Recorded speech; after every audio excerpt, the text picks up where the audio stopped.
എല്ലാവർക്കും നമസ്കാരം. മഴയൊക്കെ പെയ്ത് ഭൂമിയൊക്കെ ഒന്ന് തണുത്തിരിക്കുകയാണ്. എല്ലാവരുടെ മനസ്സും അതുപോലെ ഒന്ന് കുളിര് അണിഞ്ഞിട്ടുണ്ടാവുമെന്ന് ഞാൻ കരുതുന്നു. എനിക്കെങ്ങനെയാന്ന് വെച്ചാൽ മഴക്കാലം വന്നാൽ വലിയ സന്തോഷമാണ്. ചൂട് തീരെ സഹിക്കാൻ വയ്യ.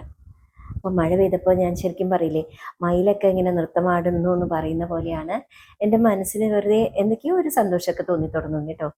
അതുപോലെ നമുക്ക് ഒരു സന്തോഷമുള്ള കഥകളിലേക്ക്, നർമ്മ കഥകളിലേക്ക് ഒന്നിറങ്ങിച്ചെല്ലാം. അപ്പോൾ എല്ലാവർക്കും കഥകളുടെ ലോകത്തേക്ക് സ്വാഗതം, നർമ്മ കഥകളുടെ ലോകത്തേക്ക് സ്വാഗതം.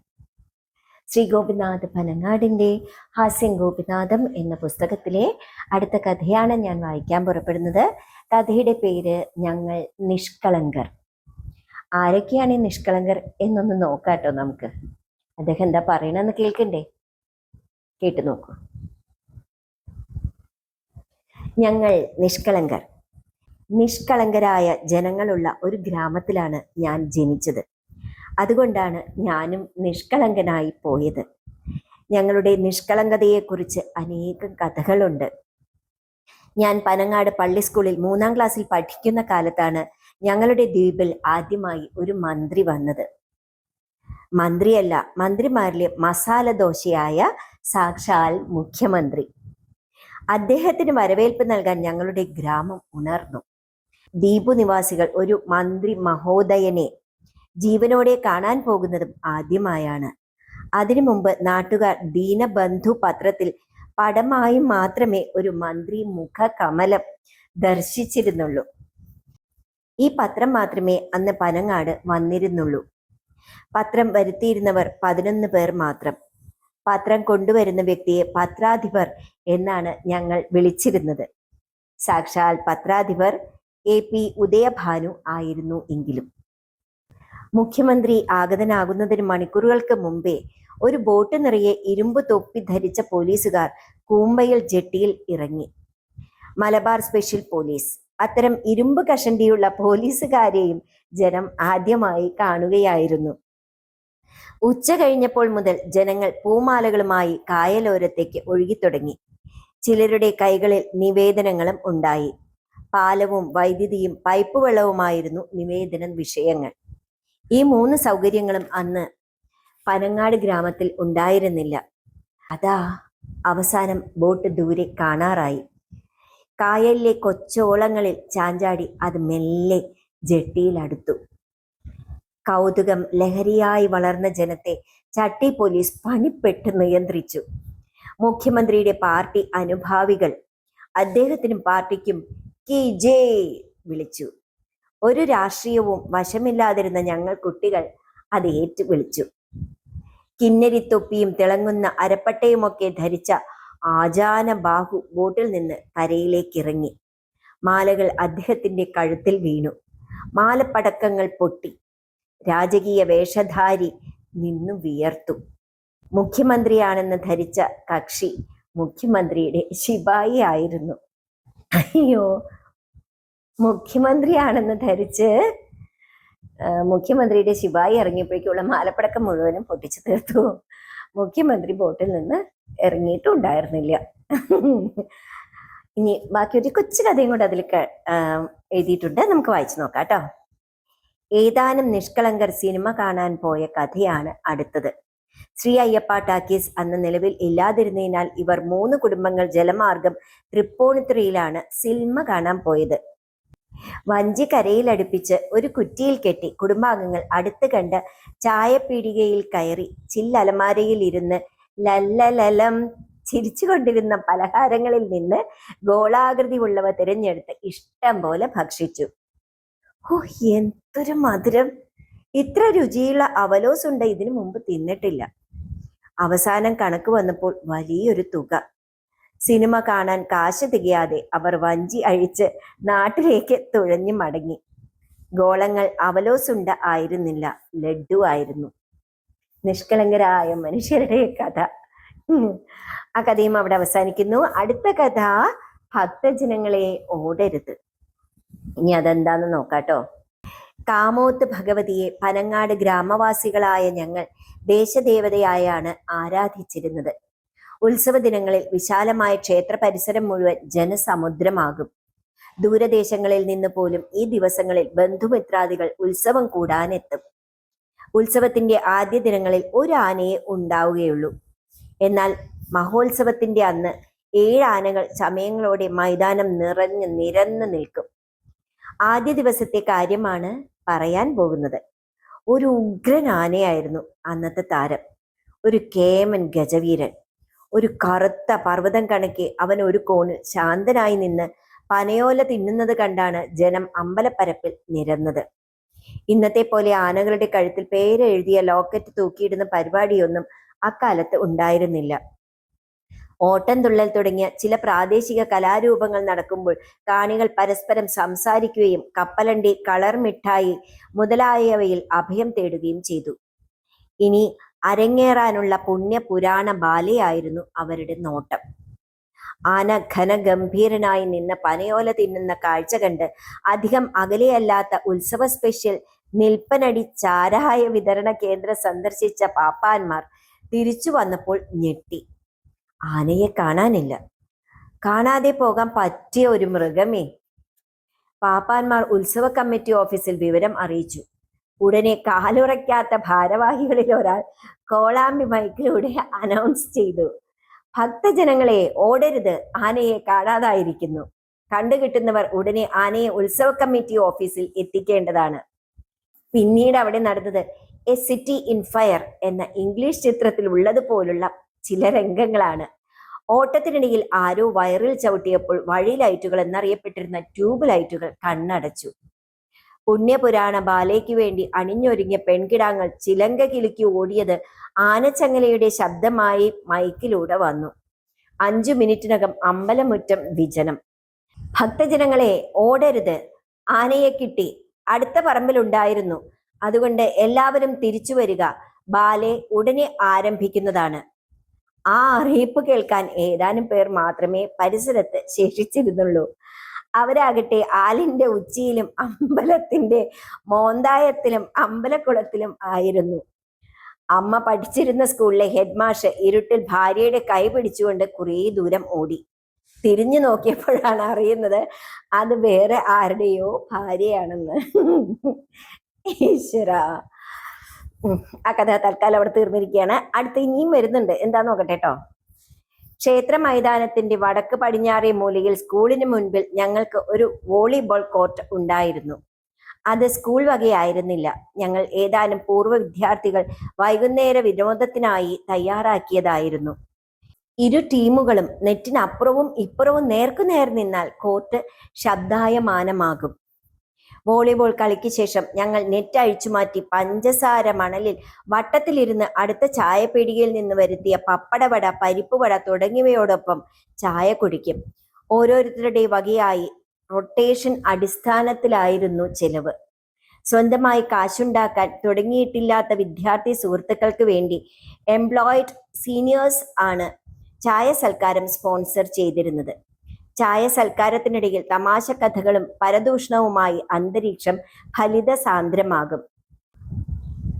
തമാശ കഥകൾ വിളമ്പുന്നതിൽ കേമൻ ഔസേപ്പച്ചൻ ആയിരുന്നു.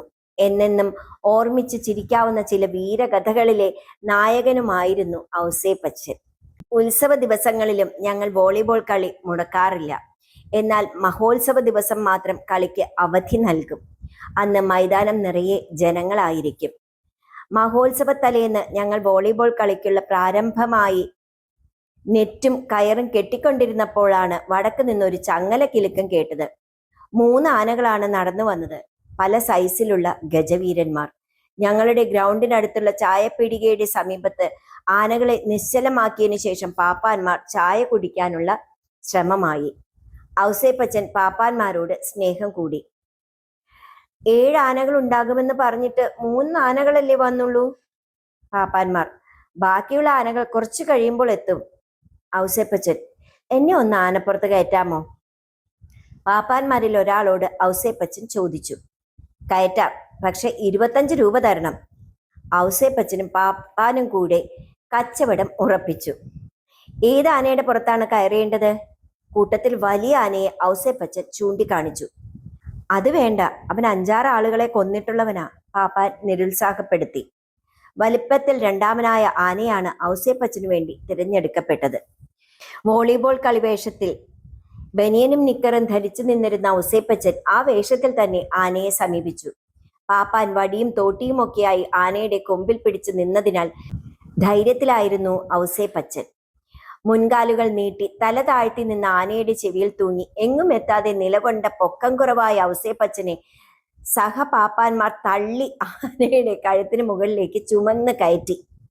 ആന സാവധാനം എഴുന്നേറ്റു. ഉയരങ്ങളിലിരുന്ന് ഔസേപ്പച്ചൻ ഞങ്ങളെ നോക്കി മന്ദഹസിച്ചു.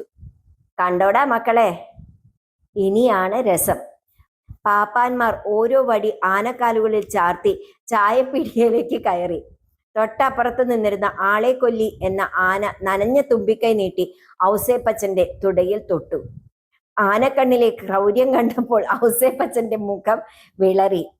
എന്നെ ഒന്ന് താഴെ ഇറക്ക് പാപ്പാനെ എന്ന് ഉറക്കെ വിളിച്ച് പറയണമെന്ന് ഔസേപ്പച്ചന് തോന്നിയെങ്കിലും മിണ്ടാതെ ഇരുന്നു. ശബ്ദിച്ചാൽ ആന മുൻപോട്ട് നടക്കാനുള്ള ആജ്ഞയാണെന്ന് തെറ്റിദ്ധരിച്ചാലോ? ഔസേപ്പച്ചൻ ദയനീയമായ ആംഗ്യഭാഷയിൽ ഞങ്ങളോട് ആശയം കൈമാറി. പിന്നീട് മുൻപോട്ട് കുനിഞ്ഞ് ആനയുടെ മസ്തകത്തിൽ തല ചായ്ച്ചു. ഞങ്ങൾ ഉടനെ ചായപ്പിടിയിൽ നിന്ന് പാപ്പാന്മാരെ വിളിച്ചു കൊണ്ടുവന്ന് ഔസേപ്പച്ചനെ നിലത്തിറക്കി. ഒരു നിമിഷം വൈകിയിരുന്നെങ്കിൽ ഔസേപ്പച്ചൻ വീഴുമായിരുന്നു. അവശനായ ഔസേപ്പച്ചനെ ഞങ്ങൾ എല്ലാവരും ചേർന്ന് എടുത്താണ് വോളിബോൾ കോർട്ടിലേക്ക് കൊണ്ടുവന്നത്. തുടയിൽ ആനരോമം കൊണ്ടുള്ള സൂചിക്കുത്തുപാടുകൾ. അടുത്തു നിന്നിരുന്ന ആളെ കൊല്ലി ആന തുമ്പിക്കൈ കൊണ്ട് വലിച്ച് താഴെയിട്ട് തന്നെ ചവിട്ടിക്കൊന്നു എന്നാണ് ഔസേപ്പച്ചൻ വിചാരിച്ചത്. ബോധമൊക്കെ തിരികെ എത്തിയപ്പോൾ ഔസേപ്പച്ചൻ പുഞ്ചിരിയോടെ പറഞ്ഞു, ആനപ്പുറത്തിരുന്ന് നോക്കുമ്പോൾ മുൻവശം കുഴിയായി തോന്നും. പിന്നിലെ പോലെ മുൻപിൽ ശരീരം ഇല്ലാത്തത് കൊണ്ടാണ് ഈ അപാകത. സന്ധ്യ കഴിഞ്ഞപ്പോ അമ്പലപ്പറമ്പിൽ ആൾക്കൂട്ടമായി. സ്റ്റേജിൽ ഓട്ടംതുള്ളൽ നടന്നുകൊണ്ടിരിക്കെ ഞങ്ങൾ അമ്പലപ്പുറത്ത് ഒരു ഭാഗത്ത് സെറ്റ് കൂടി. ആ സമയത്താണ് ഔസേപ്പച്ചൻ ഒരു ചർച്ചാ വിഷയം അവതരിപ്പിച്ചത്. രാത്രിയിൽ ആന ഉറങ്ങുന്നത് നിന്നുകൊണ്ടാണോ കിടന്നുകൊണ്ടാണോ? ആന നിന്നുകൊണ്ടാണ് ഉറങ്ങുന്നതെന്ന് ചിലർ അഭിപ്രായപ്പെട്ടു. എന്നാൽ ഔസേപ്പച്ചൻ അംഗീകരിച്ചില്ല.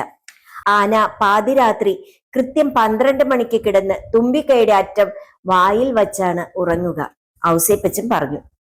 തുമ്പിക്കൈയുടെ ഉള്ളിലേക്ക് എലിയും പെരിച്ചാഴിയും ഒന്നും കയറിപ്പോകാതിരിക്കാനാണത്രേ ആ മുൻകരുതൽ.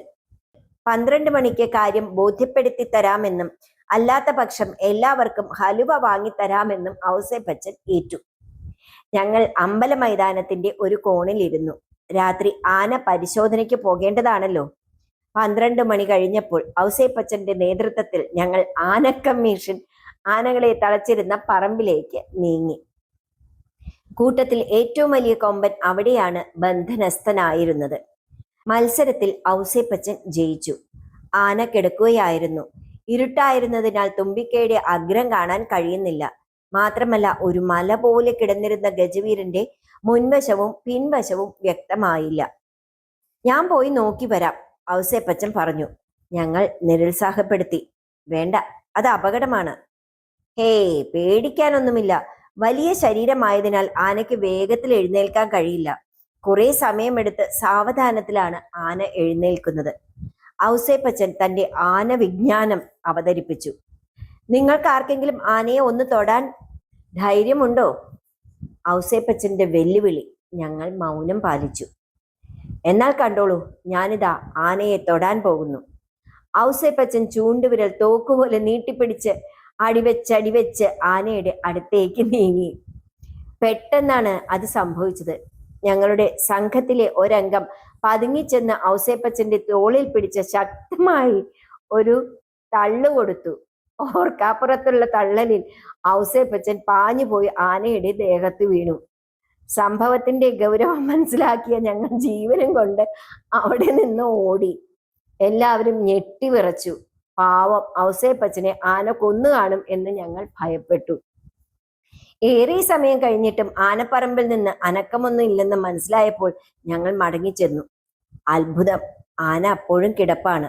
തൊട്ടടുത്ത് ആനയുടെ ദേഹത്ത് ചാരി ഔസേപ്പച്ചൻ. അനക്കമില്ല. മരിച്ചു പോയോ? ഞങ്ങൾ നേരെ പോയി ഉറങ്ങിക്കിടന്നിരുന്ന പാപ്പാന്മാരെ ഉണർത്തി. അവർ പോയി ഔസേപ്പച്ചനെ ചുമന്നുകൊണ്ടുവന്ന് ഞങ്ങളുടെ മുമ്പിൽ കിടത്തി. ഒരു പാപ്പാൻ ഔസേപ്പച്ചന്റെ മുഖത്ത് ടോർച്ചടിച്ചു. ഇയാളല്ലേ വൈകുന്നേരം ആനപ്പുറത്ത് കയറാൻ വന്നത്? ചെറിയ ഒരു തുക കൈക്കൂലിയായി കൊടുത്തപ്പോൾ പാപ്പാന്മാർ ശകാരം നിർത്തി. ഔസേപ്പച്ചൻ ചെന്ന് ദേഹത്ത് വീണതൊന്നും ഭാഗ്യവശാൽ ആന അറിഞ്ഞില്ല. അറിഞ്ഞിരുന്നെങ്കിൽ നിർഭാഗ്യവാന്റെ ശരീരഭാഗങ്ങൾ തെങ്ങിന്റെ മുകളിൽ നിന്ന് എടുക്കേണ്ടി വരുമായിരുന്നു എന്ന് പറഞ്ഞ് പാപ്പാന്മാർ നിദ്രയെ പുൽകാൻ പോയി. അവശനായ ഔസേപ്പച്ചനെ മുഖത്ത് സോഡ ചീറ്റിച്ച് ഉണർത്തി ഞങ്ങൾ ഉത്സവ മൈതാനത്തേക്ക് നയിച്ചു. തന്നെ ആന കുത്തിക്കൊന്നു കഴിഞ്ഞു എന്നാണ് അപ്പോഴും ഔസേപ്പച്ചൻ വിചാരിച്ചത്. അങ്ങനെ ഔസേപ്പച്ചൻ എന്തായാലും ജീവനോടെ തിരിച്ചു വന്നു. ഇനി അടുത്തൊരു കൊച്ചു കഥയും കൂടി ഉണ്ട്, നോക്കാട്ടോ. വർഷങ്ങൾ കഴിഞ്ഞപ്പോൾ ഞങ്ങൾ പലരും പല വഴിക്കായി. വോളിബോൾ കളി നിന്നു. ഞാൻ തിരുവനന്തപുരത്തേക്ക് ചേക്കേറി ഉദ്യോഗസ്ഥനായി. അതിനിടെ ഒരു ദിവസം മക്കളും ഭാര്യയുമായി കന്യാകുമാരിയിലേക്കുള്ള യാത്രാമധ്യേ ഔസേപ്പച്ചൻ എൻ്റെ താമസ സ്ഥലത്ത് വന്നു. ഭാര്യമാർ കുശലം പറയുന്നതിനിടെ ഔസേപ്പച്ചൻ മുറ്റത്തേക്ക് എന്നെ മാറ്റി നിർത്തിയിട്ട് ഇപ്രകാരം പറഞ്ഞു: ദുഷ്ടാ, എൻ്റെ പഴയ ആനക്കഥയൊന്നും നീ കൊട്ടിഘോഷിക്കണ്ട കേട്ടോ. അപ്പോഴും ഔസേപ്പച്ചൻ ആനയുടെ കഥ ഇപ്പോഴും മനസ്സിൽ കിടക്കുന്നുണ്ട്. അത് ഭാര്യമാരെ അറിയണ്ടെന്നാണ് പറയുന്നത്. അങ്ങനെ ആ 2 കഥകളും ഇവിടെ സമാപിച്ചു. മറ്റൊരു കഥയുമായിട്ട് ഞാൻ വീണ്ടും വരാം. നന്ദി, നമസ്കാരം.